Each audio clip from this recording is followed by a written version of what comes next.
I'm here in Davidson County at the farm that used to be owned by the White family, Harry White's family. Harry White is the central character in my new upcoming novel, 1928. Harry's family began farming this land in the late 1800s, and by 1910 it wasn't producing enough to take care of the entire family. He had 8 brothers and sisters, and there was his mom and dad and himself, and there just wasn't enough food being produced just to keep them alive.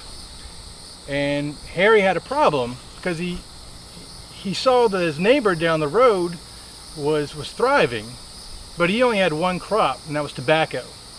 So Harry decided they needed to turn this farm into a tobacco plantation.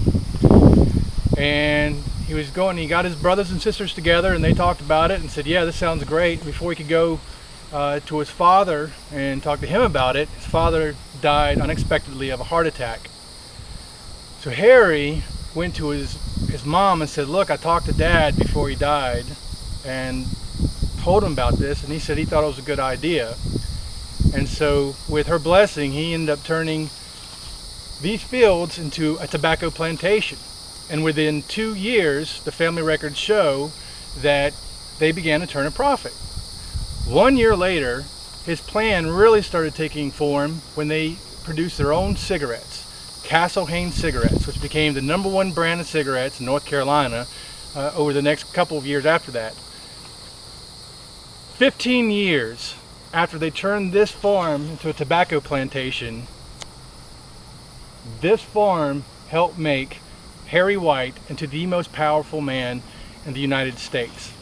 And so my new novel, 1928, follows one of the storylines in his life when he was at the height of his power, heading his company, White Industries, in New York City.